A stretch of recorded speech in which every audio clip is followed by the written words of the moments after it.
Hey everyone, so today we're going to talk about how I get commissions. I put it to a vote on DA, and that's what you guys wanted to hear. This video is actually going to be in two parts. In the first one, I'll actually be sketching and lining Moosey while I talk about kind of how I got to where I am and where I'm able to use commissions as my primary source of income. After that, I'm going to go ahead and skip the flats, as they're fairly simple, and then go directly into colors.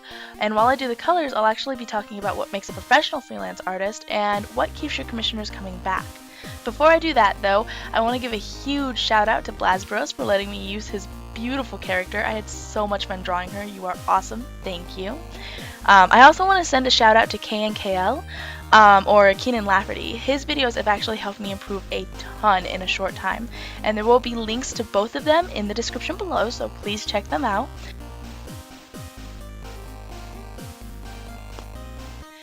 Alright, so in order to tell you how I personally get commissions, I actually have to start by telling you about my own personal artistic journey. When I was in high school, I had no idea what I wanted to do when I grew up. I knew that I wanted to go into the gaming industry, probably as an artist, but I didn't realize at the time how important it was to research all the different parts of game design to know exactly what part I wanted to do. I also wasn't given a lot of information about college itself, except that it was super incredibly important that I go because of reasons. Anyway, I decided to go to UAT, which is University of Advancing Technology. Why? Well, because I had to go to college and I saw that one in a magazine for digital art. No joke, that's how I chose my school. I didn't do any research at all, so I didn't learn until later that they cost about $10,000 a semester after room and board, and that they weren't accredited at the time that I went. Worked out for me though, I didn't have to pay them back because of it. Anyways, do your research, kids, and note that almost always getting at least your 2-year degree in a community college is usually way more cost effective and doesn't have any bearing on hiring methods at all. Anyways, it was actually really important that I went to this school, which is funny because I remember learning very little that was important to my career. What was important, however, was the fact that I was networking. Basically, I was meeting several people that were also trying to get into the same field as me, and this is super important because with networking, if one of you makes it and you're all at least decent, then you can generally pull the rest into the industry as well. One thing that I will say that if you go to a art school of any sort, the biggest thing you want to focus on, more than all the studies and more than getting good grades and everything, which those are all good things to focus on networking. Focus on getting to know the people that are there, because those are going to be the people that are your comrades in this big, scary world. That being said, a lot of the people that I know from that school I still talk to today, and it's been like 8 years. Which actually leads me to the next part of my journey a few years later. At this point, I had the pleasure of speaking with several professional artists who all had the same advice. 1, practice, and 2, get your work out there. Now at the time, I didn't really do a lot of the first one because I thought my work was good enough, and if people didn't hire me, well, that was their loss. I didn't rely on art to eat at the point, so you know. Anyways, I started throwing my art everywhere. DeviantArt, Fur Affinity, Facebook, lots of places. At this point, I actually got to be Archer on Pokemon Fusion Art, and life was super good.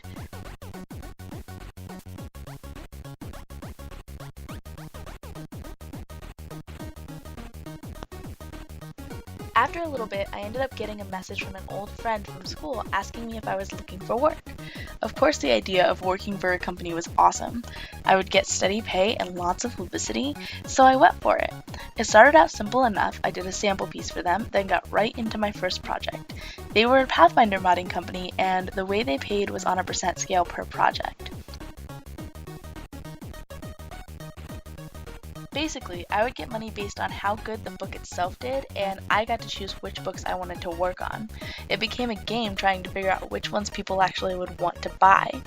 That being said, on a good project, I would have to do 3 to 4 pieces and then get maybe $25 back.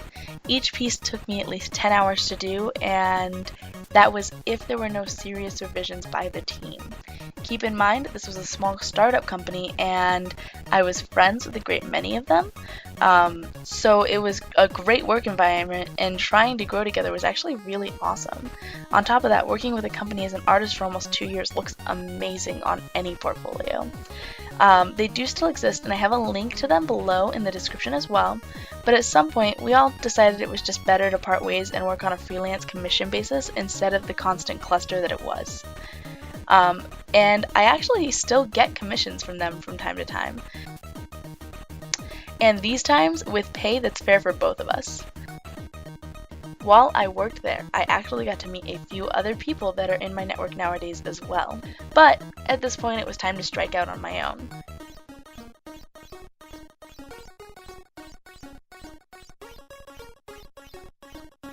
Of course, I started out in the most logical place that I could think of, which was the DeviantArt forums.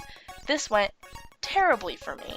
I got barely any responses back, and when I did, they would either complain that I wanted half of the pay up front, or tell me that they had found someone else that was better than me.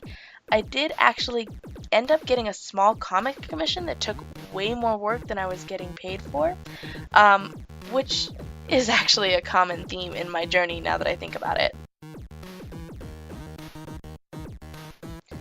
However, the biggest lesson that I learned here was, unless it's someone who's commissioned me several times before, I will not work without pay up front. If people complain about it, I let them know that PayPal has a scam protection system set up so that they can get their money back if I don't deliver.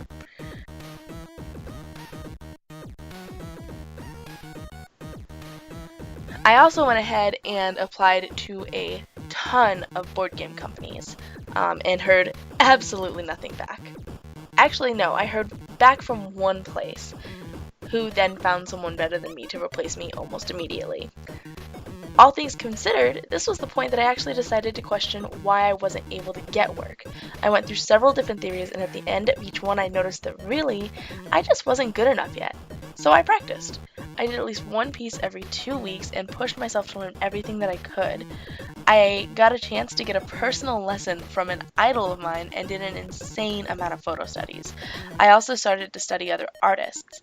If you look back at the last few years, you can actually see how many times my style changes. This is mostly due to the fact that I was studying art styles of some of my favorite artists and learning from their techniques. I also watched video after video after video and applied everything that I could. I also started posting as often as I could. I noticed that I got more viewers and more favorites, more likes, all of that if I posted on a daily basis. So I would post 30-minute photo studies and pose references. I posted finished pieces and works in progress, and I started to get a lot more attention. This is actually where I was noticed by my first major commissioner. He had me do about 4 pieces for him overall, and I ended up being paid over $500 at the end of it. I was really lucky to have him hire me though, because not only did he inspire me as an artist and give me money, but he also encouraged me and made sure that I knew how much my art was worth.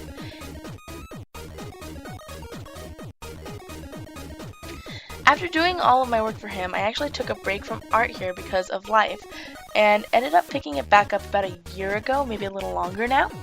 I jumped headlong into Patreon and commissions again, and this time I posted my artwork to my own personal timeline on Facebook and allowed friends to see and comment on them, which is actually something I didn't do before, because honestly, I was afraid that I was going to make people mad. I was afraid that nobody wanted to see my art, and people had legitimately gotten upset at me and unfriended me and things like that because I wanted to share a little bit of my own personal life, and so I stopped doing that for a long time. But I started posting the stuff again, and some people did unfriend me, but my true friends supported me and encouraged me, and that was really awesome. I found out several of my friends used art sites that I didn't know about and ended up starting posting on there as well. After a while, I found commissions.com, which I'm also going to link below, and learned about a wonderful kind of commission called YCH, or Your Character Here. Basically, what these are is you draw out a pose and auction it off. Once it's been bought, the person who won gets to decide what character to fill it in with. It's awesome because it cuts out the thumbnail work as part of the commission and allows the commissioner to visualize the image without having to pay first. a website that I like to use called commissions.com. And that particular website, it's actually made by only like a very small team, and they do it 100% just for the sake of artists, and it's so great. There's no ads, there's no cost. Um, and when I say no cost, I mean legitimately no cost. They don't even take a percentage of your earnings.